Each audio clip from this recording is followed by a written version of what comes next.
Hi, everyone, and welcome to our Healthcare Innovation Leader Series. I'm Paul Kenney. I'm a partner at NEPC, and I'm joined by my colleague, Josh Beers, a senior research consultant who specializes in venture capital. Hey, Josh. Hey, Paul. How you doing? I'm good. Kind of a milestone week for me here. I'm actually back in the office in Detroit for the first time. How are things on your end? Things are good. I'm down in my home office in sunny Duxbury, so things are good.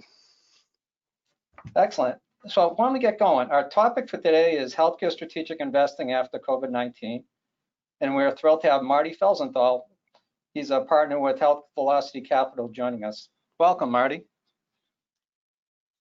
Hey, Paul, how you doing? Things are good, thank you. We've been planning this series for a while now, so I know Josh and I and everyone here at NEPC is really excited, and you're actually our inaugural speaker at this event, so we're thrilled that you're able to join us today. Well, thanks for having me. I'm excited to be here virtually. Yeah. So before we get started, we do have a few housekeeping items to take care of. The first is that this is the first of 5 webinars we have planned over the balance of the calendar year. And we're going to be exploring a variety of topics on how investors and healthcare systems are driving innovation. Today's webinar is really designed to be a free-flowing conversation between you and Josh. We have the slides that you have developed to put together that cover key items in developing a successful innovation program. And we're actually excited to see you share with us your slides that highlight the results of Health Velocity Capital survey on the impact of COVID-19 on health systems and payers. Questions can be submitted in the question bar for our participants. If you have a topic you would like us to cover in the future, please pass that along. We would appreciate that feedback. Marty, we're going to close with a lightning round of questions for you about lessons you have learned during the pandemic. We'll also be taking notes for the people online, and we'll provide the highlights and material from this webinar to our website, and we'll send you an email when that information is available. And then finally, as I mentioned earlier, this is one of a series of 5 events that are planned. The next event will be in about a month on July 29th. And the event is going to be called Redefining Strategic Investing in an Era of Technological Disruption. Our guest speaker will be Harry Galorkian, managing partner of New Venture Funds. Harry is the author of Moneywell Medicine, which addresses data and technology and how they are changing healthcare for the better. So now that we've got the housekeeping stuff taken care of, Josh, Marty, I think we're ready to jump in. Great, thank you, Paul. Well, first off, Marty, as Paul said, thanks again for kicking us off here in this strategic investing events that we'll be holding over the course of the next few months. So I thought I'd start us off with a few questions that we're all facing in various ways, not necessarily directed towards strategic investing. We'll get to that later on in the presentation. But one of which was, and I think, like I said, we're all facing this in different capacities, Paul being back at the office, me continuing to work out of my home office, but how have you personally and as an organization adjusted to working from home?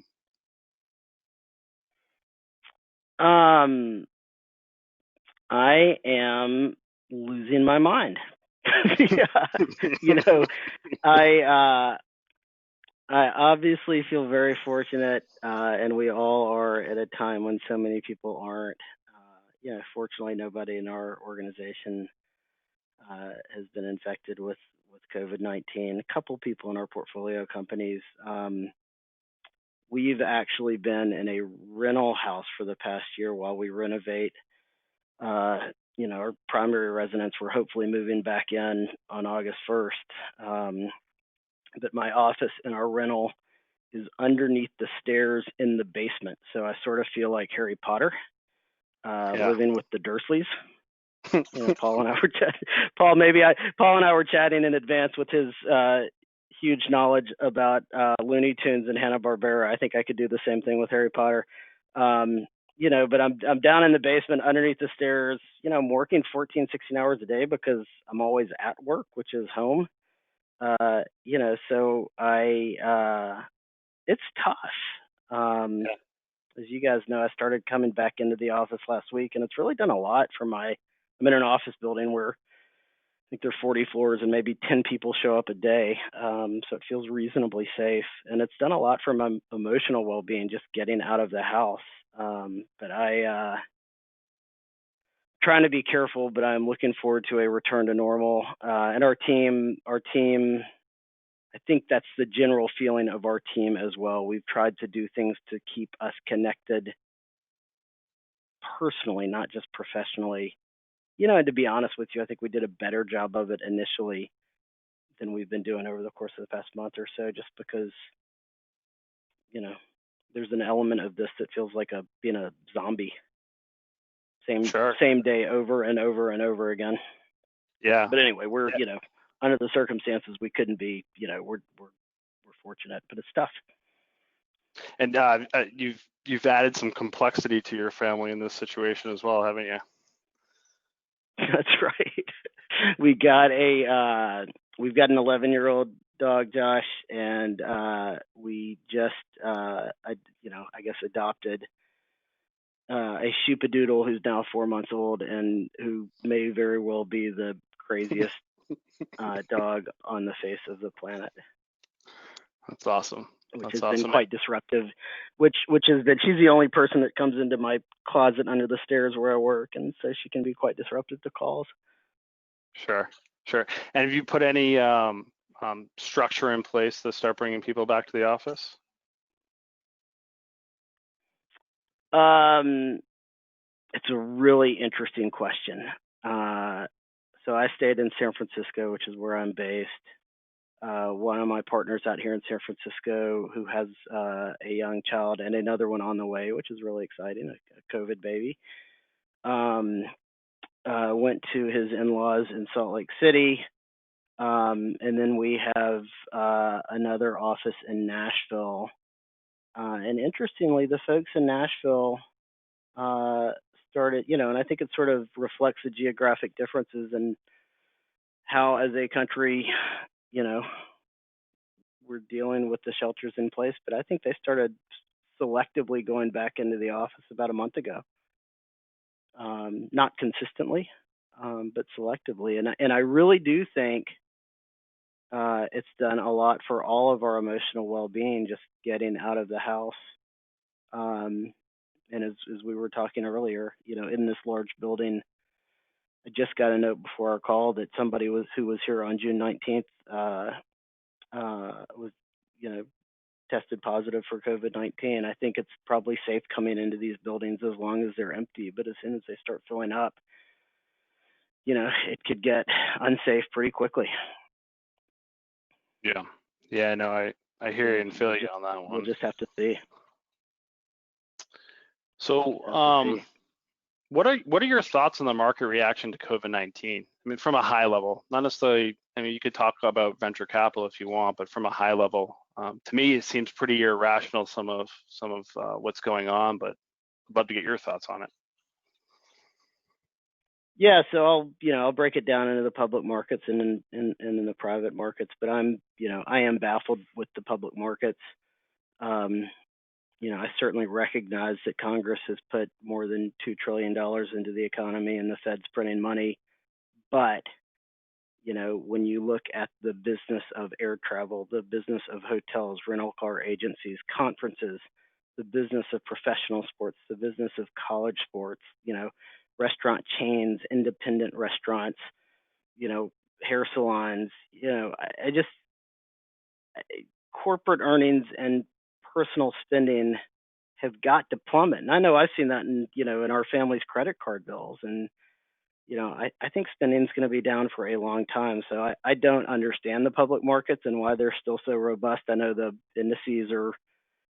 many of the indices are market cap weighted, but I don't get it. That said, I'm happy for it because so much of America has so much wealth tied up in the markets, whether it's, us as individuals or your clients with pension plans. So I'm certainly not rooting against it, but I am puzzled.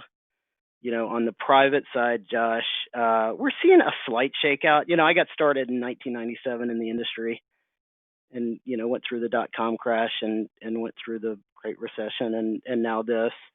These shakeouts tend to take 18 months to play out because folks like us have capital that we, have to deploy.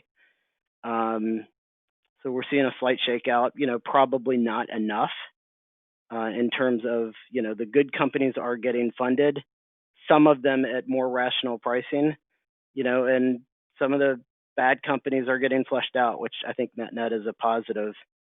It is interesting when I look across our portfolio, we invest, as you guys know, we invest exclusively in healthcare services and healthcare software companies with the mission of generating outstanding financial returns, while contributing to a more affordable, sustainable, consumer-friendly healthcare system. And we looked at our portfolio 3 weeks ago, and 10 of our 11 businesses had record revenues in April, May. And so, I think we were, because of our mission, I think we were accidentally well positioned for the pandemic, and lucky. But as I talk with peers, both in healthcare and elsewhere, performance has been, I think, highly variable, partially sector dependent,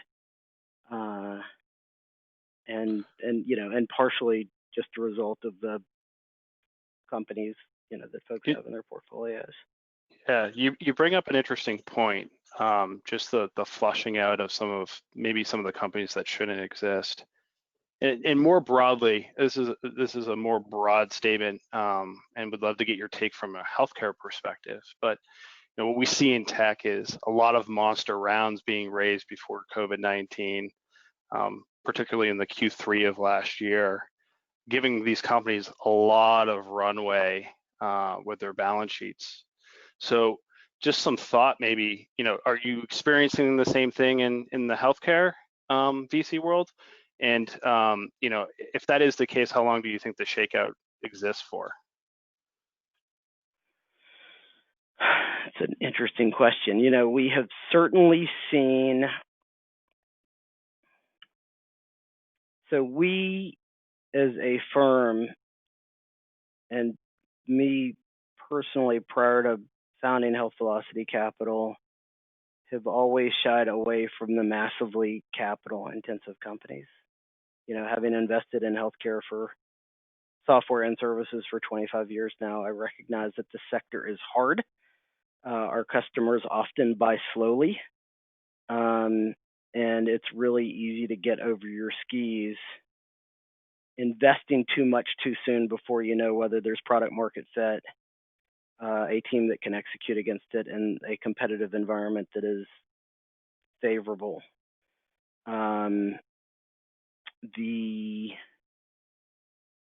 So we haven't seen, that's not, the monster rounds would never be a part of our strategy. And I think it's a tougher way to invest in our sector. That said, we've certainly seen some of them over the course of the past month or so. I think Patient Ping just raised a large round, maybe Allocation, a couple of other companies. Interestingly, I'm trying to think what was the name of that. Another high flyer. Oh God, the name's, I'm spacing on the name. Sort of, they help physician practices with marketing. That was pre-COVID preparing to do a monster round at a ridiculous valuation, and they're 4 or 5 months in. And from what I hear, it's not something we looked at, but it appears to be a falling knife. So I think that's reflective of the shakeout. And this is a good company that'll survive. It just got overvalued and over capitalized too soon. And I apologize, I can't remember the name of it. But I think generally speaking, we're still in a robust environment for capital and valuations, but changing on the margin. And I think in I think 6-9 months from now, we probably hit the bottom, and we come out of it. When we come out of it is dependent upon when we as a nation either develop a vaccine or effective therapeutics for COVID, for COVID-19. But as you guys know, there's the private markets always have a lag. That they do. That's for sure. I mean, there's some benefits to that, but there's also some weaknesses to it. Well, anyways, thank you for those high level thoughts. And I think, and Josh, just one last question. One last comment. I think over time, environments like this historically have resulted in a flight to quality, both on the GP side and on the company direct investing side. And I'm certain this one will be no different. Yeah, and that's, I mean, you alluded to it earlier. That's really healthy for the overall market on both sides, for sure. Making sure that the right talent gets the right capital, right? I mean, just matching that up. Yeah. Well, first off, again, thank you for your high level thoughts there. I'm going to switch gears on you here and start getting into probably the crux of this conversation around strategic investing. So I figured I'd start you off with one that's going to require probably quite a bit of explanation. So I'll let you kind of roll with it. But I know Health Velocity's worked with a lot of LPs over time, have developed a very strong program when it comes to strategic investing. And I think there's a lot of people on the phone that would love to hear kind of your lessons learned, or more importantly, maybe the keys to developing a successful program. Yeah, I'd be happy to talk about it. And, it's a topic I'd be happy to talk about it. Do you have 5 hours? There's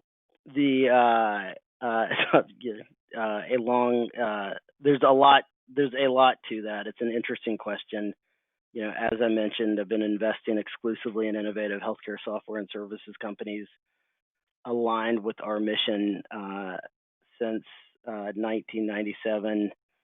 For the past 2 decades, I've been doing so on behalf of both traditional institutional investors, limited partners, and over that time period, I've worked with close to 50 strategic limited partners like the folks on this call. I'd say that when I got started in the industry and got started working with strategic investors, we were one of the only few firms in the country doing that, and I stepped into the firm that already existed. And I'd say, we and the very few other folks that were doing it interacted with our strategic investors on a very ad hoc basis. And, I think there are a few firms around the country now that have real processes around how they work with strategic investors to provide more than just returns, which I think has been beneficial for us as a category. I distinguish in the for what it's worth category, Josh, I would distinguish between innovation and strategic investing. I think they're related but different. Innovation was obviously was critical pre-COVID, just given our national imperative around driving down costs in healthcare, improving the consumer experience, and helping existing players with financial sustainability, given how large a part of the economy they are and how many jobs they represent. 20% of jobs in the U.S. are healthcare related, and so sustainability of the system is and was pre-COVID really important to the economy and really important to Washington, notwithstanding some of the changes that happen periodically from a regulatory standpoint. And our Congress people, most of our Congress people recognize that. That said, with COVID, I think innovation is even more important given the financial impact that the pandemic has had on probably most of the folks on this call. The fundamental shifts that are happening in healthcare, in areas like telehealth. And I think the risks of not innovating, could be bankruptcy, or losing really critical commercial business, which is the most profitable, to disruptors, some of which we're apologetically backing. So that's innovation. I do believe that strategic investing is an important part of a successful innovation program. Not critical, but I think it's really important. And I'd say that of the 50-ish strategic investors, strategic limited partners we've worked with over the course of our careers, we've helped them both with the investing part through us on a direct basis. We've helped them manage successful innovation programs, and the high level comment I'd make is that strategic investing is really hard. And having, been doing this for over 2 decades, over that time period, we've seen very few folks do it well, at least historically. I think it's really easy to say innovation is important, and I think lots of executives think that investing is, cool and easy.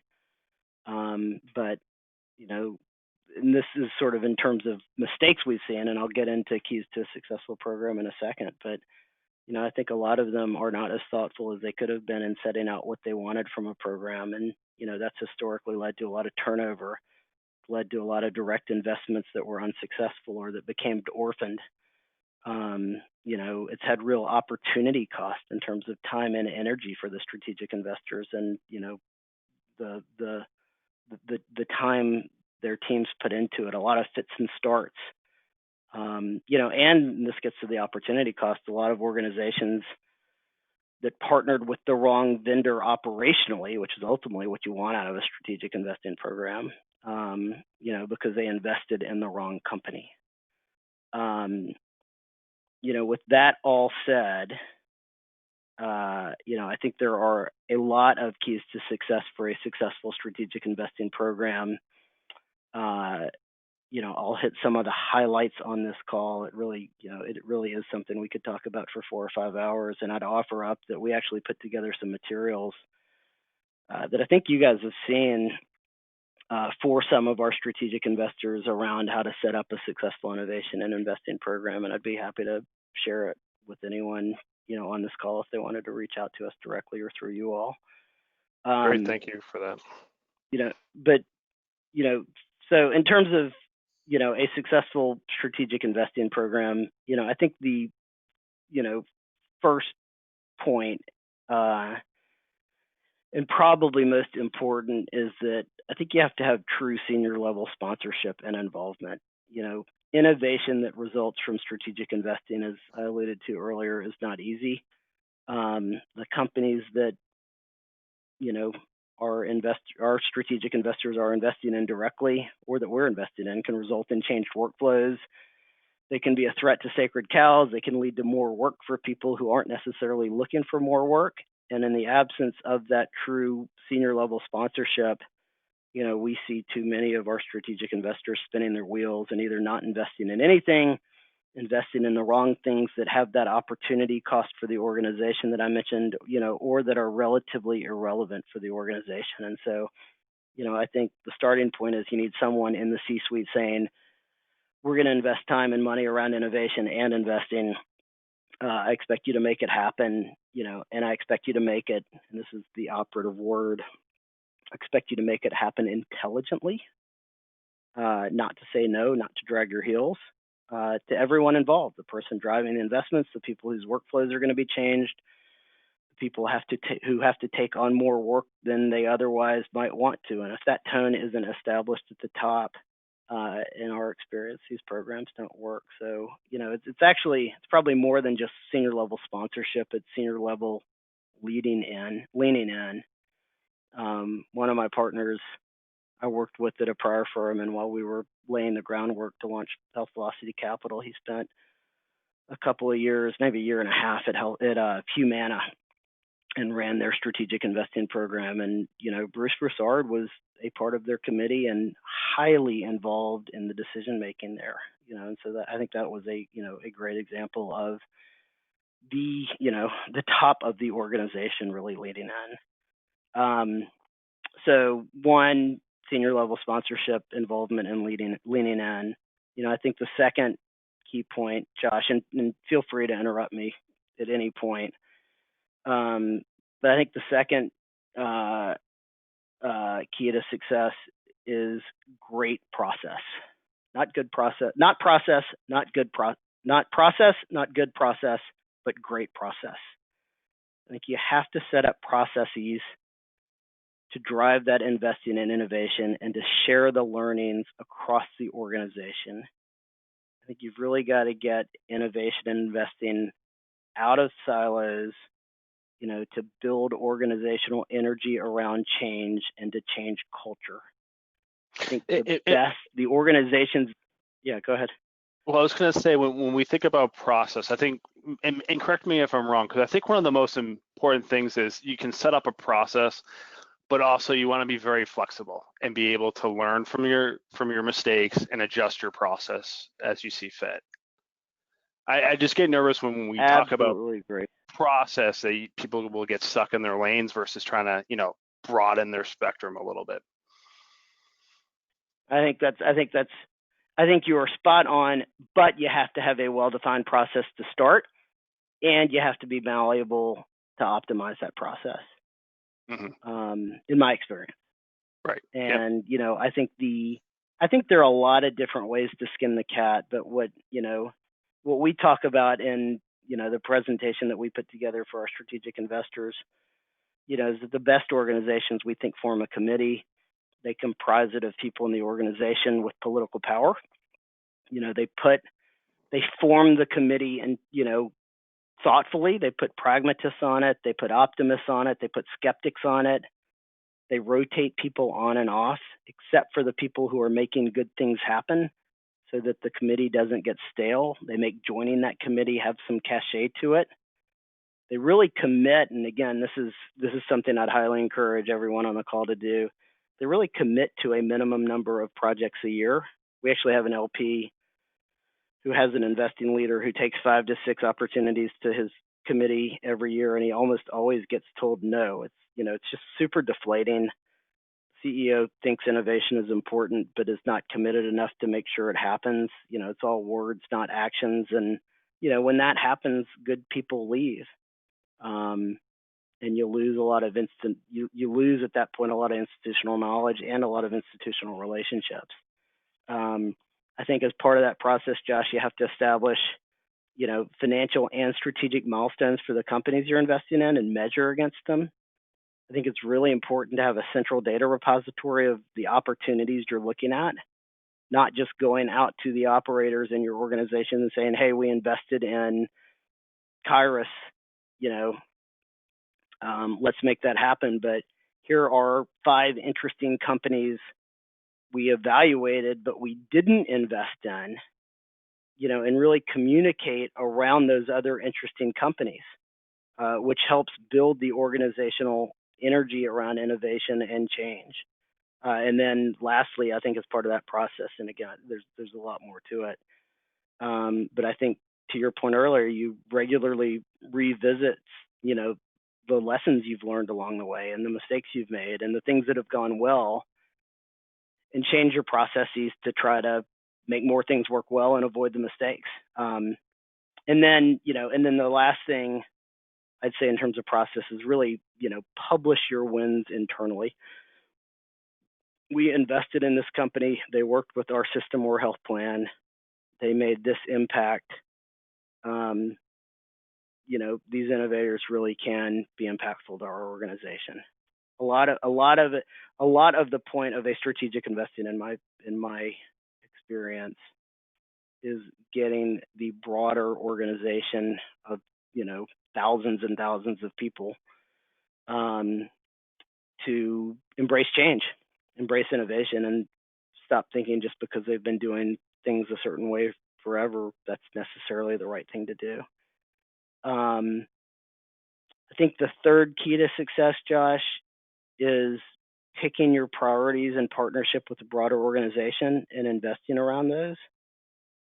So many of the programs that we've seen are sort of ad hoc, and this gets back to process as well. An investment will get made based on an administrator's or a doctor's favorite pet project or a family member's friend who started a business.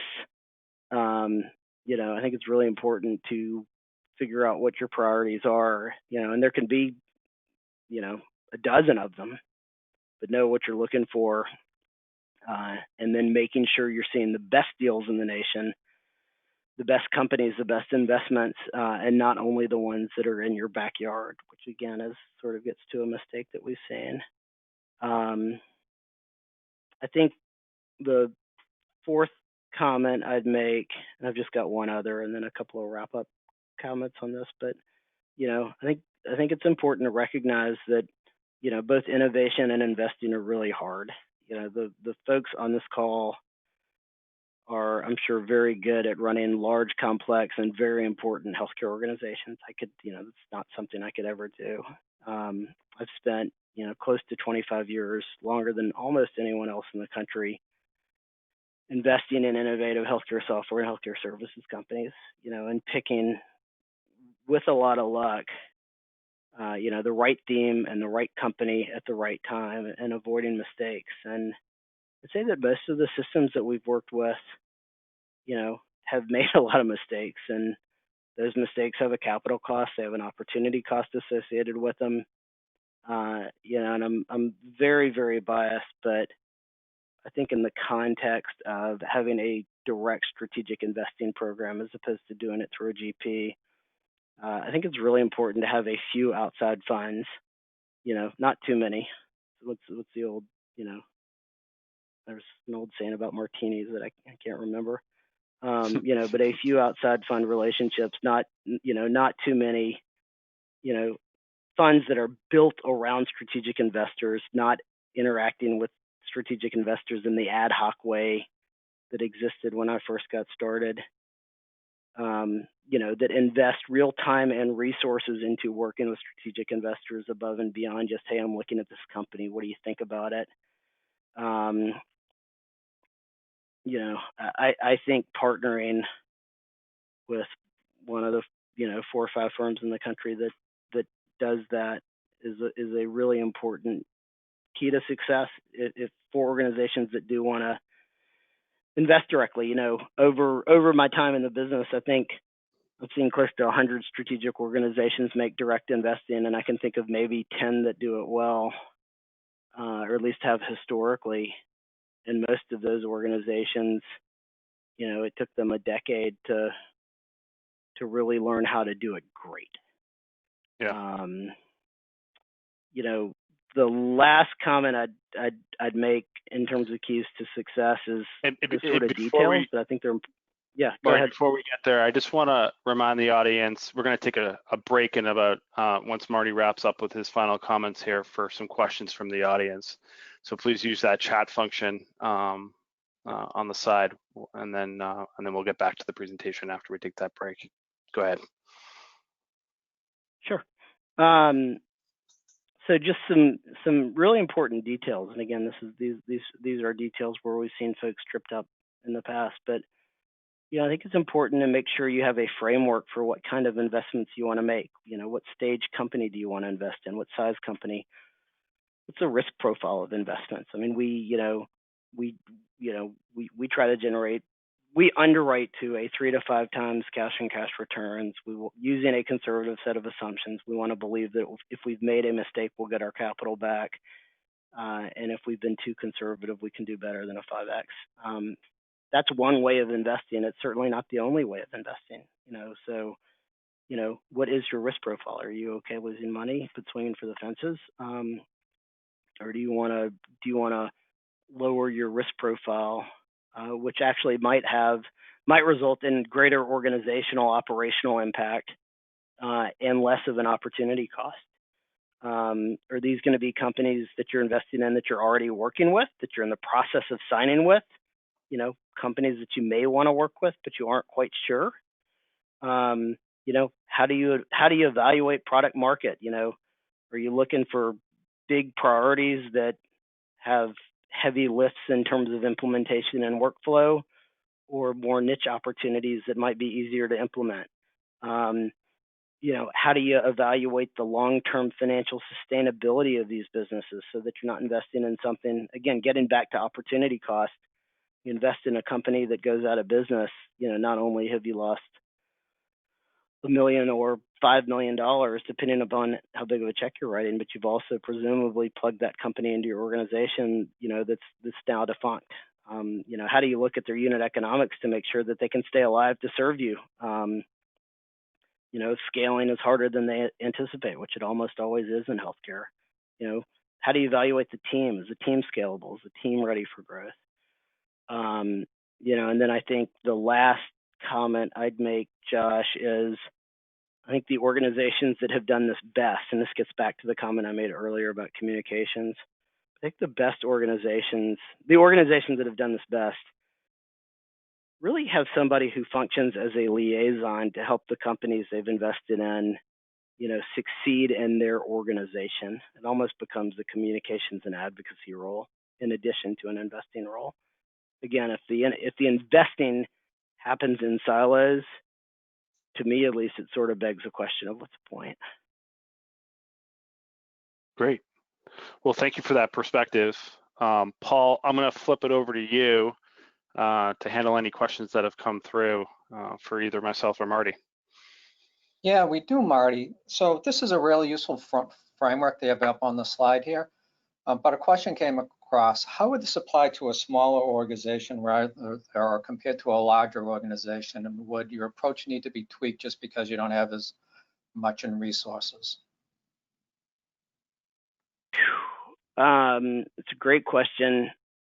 I think it depends on how small. And I probably am not. I'd have to give. I think my tweak would be, at some point, I think an organization is too small to be doing this on their own and should do it through a GP who specializes in this and who has real internal processes to help drive innovation within that organization. Again, not just, hey, we're looking at this company, what do you think? We invested in this company, will you work with them? But, a lot of what we do, and there are a few other firms in the country that do this as well, to varying degrees of efficacy. But here's what else we're seeing in the market that we're not invested in, but that we think can be impactful to you all. Over the course, one of the things I'm most proud of over the course of my career, is not the strong financial returns or I think we've had over 100 companies that we invested in that ended up working with our strategic investors, but we've actually helped facilitate about 20 business relationships between companies that we had no economic interest in and our strategic investors, but we thought they weren't a good fit for us from an underwriting standpoint, but we did think they were positive innovators aligned with our mission. By virtue of knowing our strategic investors well, what their priorities and challenges were, we paired them up with some of our strategic investors, and they formed business relationships that we got nothing out of other than good karma. And so I think at some point, again, I don't know what that size level is, but I think at some point you're better served doing it through a GP instead of trying to do it directly. Again, I think fundamentally the point of a direct strategic investing program for a health system or health plan should not be returns driven. It should be positive impact on the organization. And unlike 15 years ago, I think there are firms like ours and others in the country now that can almost act as a quasi-internal innovation / investing effort and or a supplement to an organization's existing investments. I don't think you need a direct strategic investing program, and by that I mean a health system or a health plan investing directly in companies to have a successful strategic innovation program. So there's a piece of me that wants to say that that's a luxury, for larger systems. that's a luxury for larger systems. So It's Marty, sort of a knee-jerk reaction. To think about this, and maybe from another perspective, that if you do have a strategic relationship in place with someone, you know, they might be invested in a fund, but I think what you're saying is that regardless if they're only in one fund, you gain broader access to the entire knowledge base of your company in terms of networking skills and market intelligence. Would that be fair? Yes, if you invest in the right, if you're partnering with the right fund. And I would say that it is much easier said than, you know, that also is much easier said than done. There are plenty of firms that have 2 or 3 strategic investors, but they're not really built around strategic investors, you know, and they interact with them on an ad hoc basis. Great. Josh, I think we're ready to move on. The right, yeah. Great. Well, Marty, I know you spent some time with your strategic investors, both payers and healthcare systems recently, in discussing what the post-COVID world looks like from a strategic investing standpoint. With that being said, I think we're gonna move the conversation in that direction. You've hosted a few webinars in which kind of address these issues and what the issues may be, or the strengths and issues going forward. But in general, how have your LPs been thinking about innovation and redirecting their priorities post-COVID?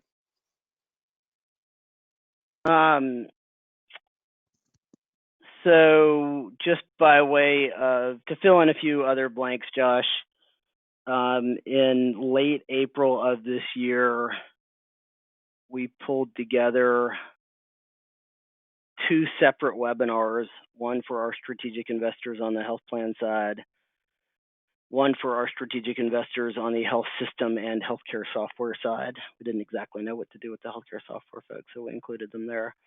And,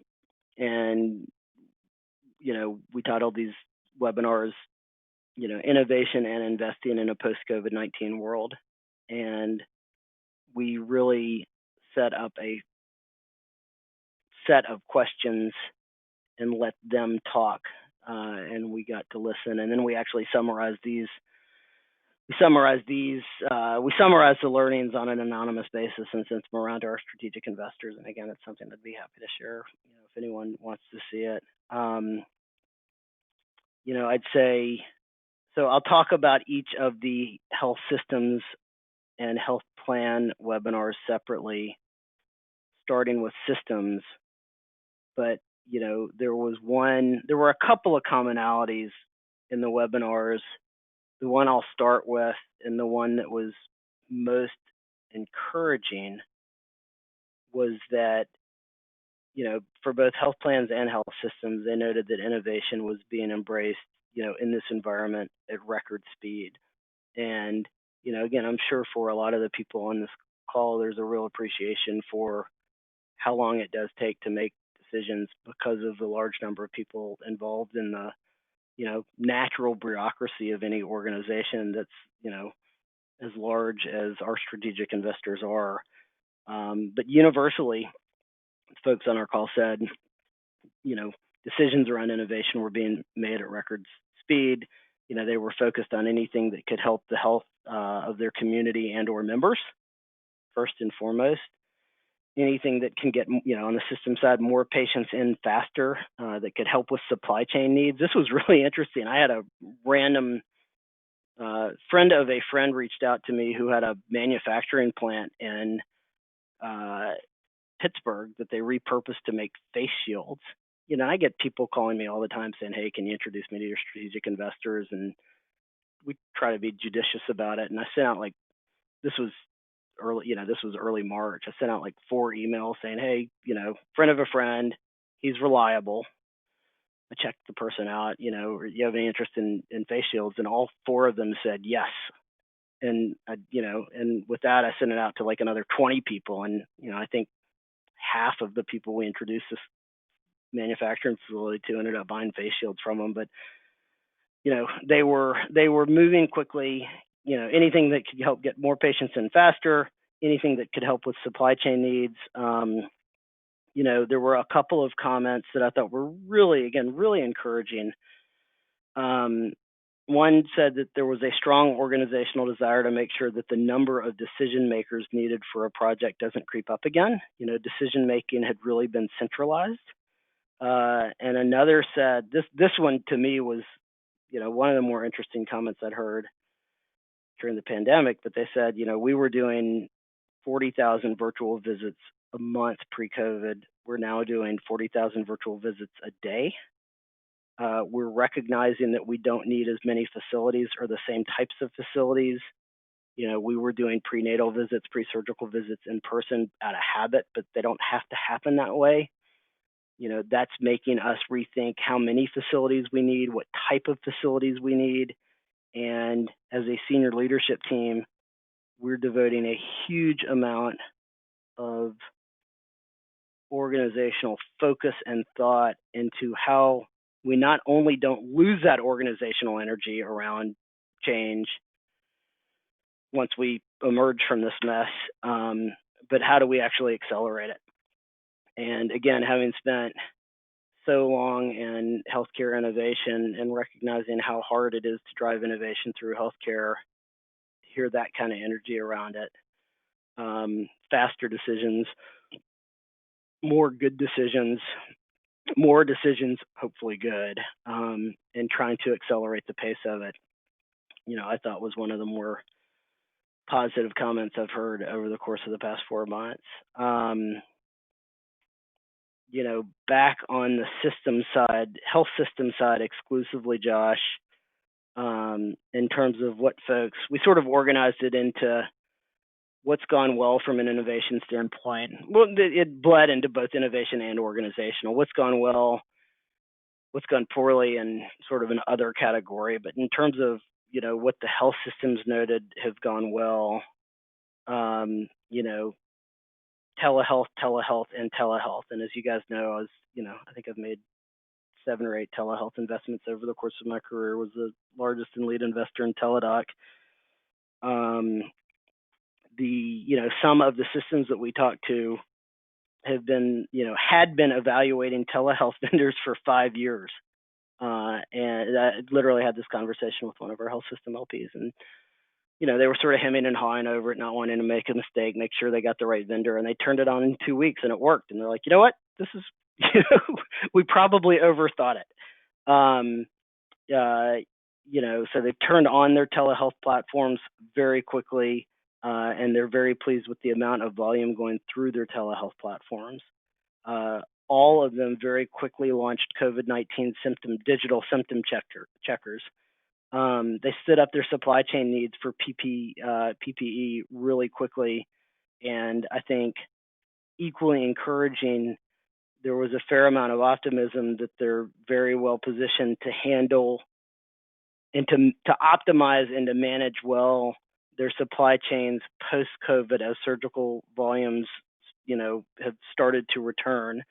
They consistently talked about using analytics to improve decision-making around staffing levels and supply levels, and to a degree, digital front doors. Although, I'd highlight to a degree. So, that's where our the health system limited partners of ours and other friends who participated in this call felt like things were going well from an innovation standpoint.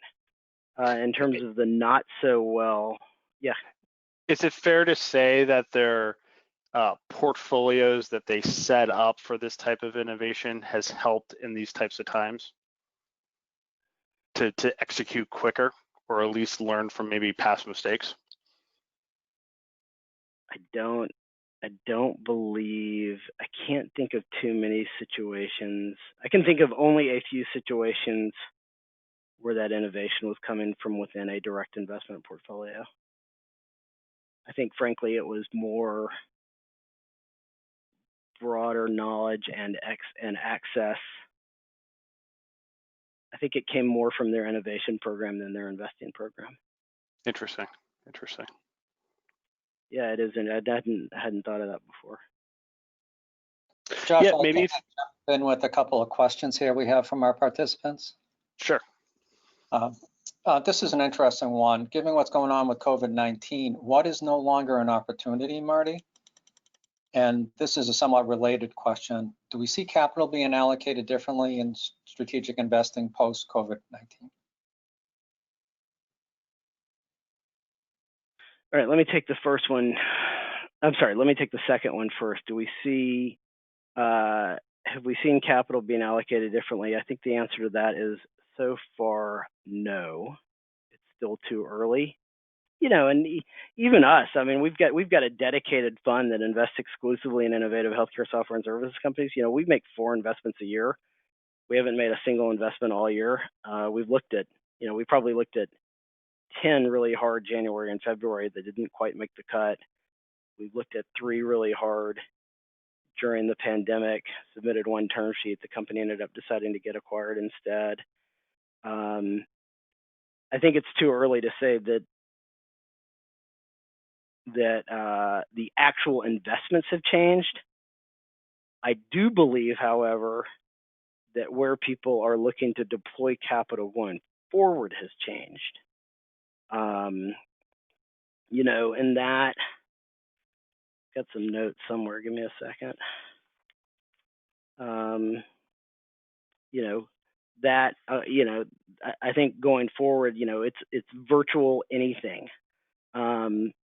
Internet of Things, remote patient monitoring, patient communication tools via text, which is a really important point that I want to make sure we get to. Something that came up in the not so well category for both systems and payers. Aging in place, helping seniors age in place. When you think about the disproportionate impact COVID-19 has had on folks in nursing homes and in assisted living facilities. Home health, you know, home health and pushing everything to the home. Retail and pushing everything, you know, and pushing a lot of what doesn't need to be in the hospital out of the hospital. You know, I think that those were some of the themes that I think will attract capital. I heard a really interesting comment. I talked to one system that's got like, I'm not going to get these numbers right, but they do like 300,000 PT visits a year. They've got 1,000 physical therapists. They've got, you know, 20 physical therapy sites. You know, it's probably I'm just guessing, but you know, it might be a $60-70 million business that probably breaks even under the auspices of the health system. And they were talking to us like, you know, can we do that virtually? Get rid of the bricks and mortar, which saves us money, and even move the physical therapist to 1099 status, almost an Uber like for PT. So that we change our fixed cost structure for a business that really wasn't contributing much to our, you know, our operating profits anyway. So I think those are the types of areas that are going to attract capital, Paul. You know, anything, you know, somebody said, you know, we're going to look to outsource anything that's not nailed down. There was an awful lot of interest in remote patient monitoring. An awful lot of interest in automation, bots for communications, you know, RPA for prior auth and for billing. You know, I think because of the financial pressures the shelters in place have put on systems, you're going to see, you know, a real innovation is going to be highly focused on more so than normal. More so than even normal on, well, like always, how can I generate more revenue? But probably more so than historically, how can I save costs? I think we have one more question here for you, Marty. And that is, yeah. Can you, someone like to know you, more specifically your definition of a strategic investor, and how do you distinguish strategics from innovation efforts? So for us, you know, I can only define it in the context of our LP base. So, you know, we've got just north of $200 million under management. About 40% of our capital comes from traditional institutional investors, endowments, pension plans, funds of funds, foundations. little bit over 50% comes from, some very large, excuse me, health plans and health systems, and one healthcare technology company. For us, those are our strategic investors. They've all invested a minimum amount of capital, and we devote real time and effort to interacting with them strategically to help impact their innovation efforts. And then the balance of our capital call, Paul, comes from 50 senior level healthcare executives who we've just known personally over the course of our careers, which actually might have been the smartest thing we ever did. It's a former head of strategy at Aetna, the former head of strategy at Walgreens, the head of sales and marketing at CVS Health, Optum executives, Anthem executives, Advocate Aurora, Dignity, DaVita. And it's been they've invested capital that in amounts that for them are small, but they're personal investments and they're personally invested in our success. And they're not strategic investors, but it's been fun for us because they're the people we'd be calling for diligence and for help anyway. And so it's sort of allowed us to incorporate both diligence and account management, in a highly efficient manner. So that's how we sort of look at strategic investors. And then what was the part of the question about innovation? Yeah, they're just looking how to differentiate between innovators and strategics.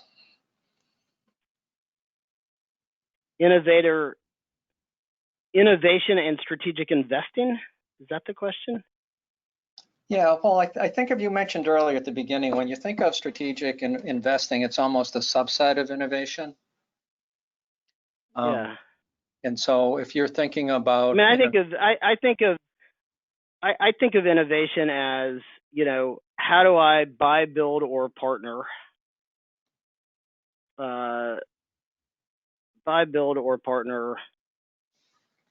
Solutions that can positively impact our mission, which hopefully for everyone on this call is how do I make healthcare more affordable? How do I make it more consumer friendly? And how do I do it in a way that's financially sustainable for me and financially profitable for me? Mm-hmm. To me, that's innovation, and it's build, partner, buy. I think strategic investing is the direct deployment of capital, not through an organization like ours. Is the direct deployment of capital into companies into innovators that are strategically important to that organization's mission, which, again, is hopefully how to deliver healthcare more affordably in a more consumer-friendly manner in a way that's financially profitable for me. And so to your point, Paul, I think strategic investing is a subset of innovation. So Marty, I know we're running close on time and Josh wants to wrap up with a few questions for you. I think for the participants on the line, there were some really good questions we didn't have time for. I think what we'll try to do is address those in the meeting material that we send out in the next week or so. So Josh, turn back to you. Be happy to chat with anyone too. Great. Thank you, Paul. And thank you for all those that are participating in the questions. That's really helpful on making sure that we get to the topics in which you guys would like to cover. So Marty, this lightning round of questions are designed to be quick, but also insightful into your world. And so I figured I'd wrap it up with some of these. So what is the thing you miss most while in lockdown? I am a social animal. And, I probably physically see, not counting Zoom, 3 to 4 people a week outside of my direct family. And, what I miss most and what I've learned most about myself is that, I need more people. I miss seeing people other than my wife, kids, my old wonderful dog, and our crazy new dog.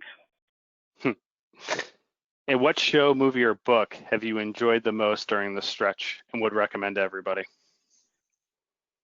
So I read, unfortunately, I've only read one book. I've been working super hard, but I read a book, a fiction book called Before We Were Yours, that was based on history, but it was basically about impoverished children who were stolen in the early 1900s from their families, or taken under false pretenses, put in orphanages, and effectively sold, not effectively, and were sold to wealthy families. And it's called Before We Were Yours, and it was just a wonderful book. You know, like a lot of books, it took 50, 75 pages to get into, but I loved it. And then as a family, we watched a movie called Just Mercy, about an African-American, true story, African-American man falsely convicted of murder in Alabama, and an amazing lawyer who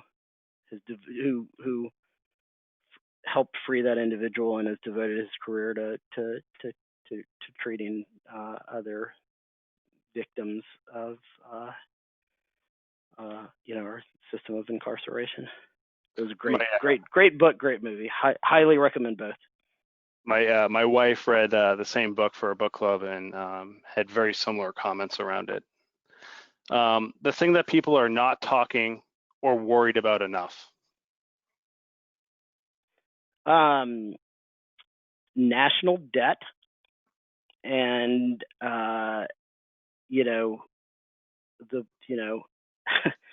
the potential for even greater societal unrest. I think equal or greater to what was experienced around the Vietnam War. This pandemic is accentuating, in my opinion, a lot of frustration, and because of the shelters in place and work shutdowns, you've got people with a lot of time on their hands to act on that frustration. And do you have a prediction on the way our world will be permanently changed? I think people are going to come out of this nicer. I think people are going to slow down a little bit. I think they're going to smell the roses more. And I think, we're going to all be using Zoom a lot more, telehealth a lot more, and e-commerce a lot more.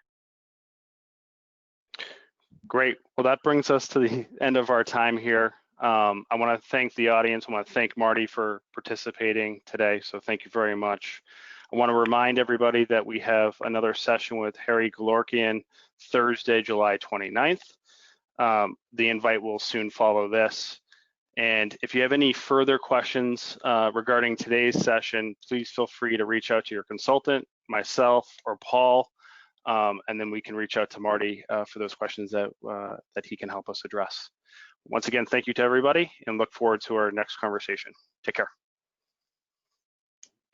Thanks a lot, NEPC. Really appreciate it. Thank you.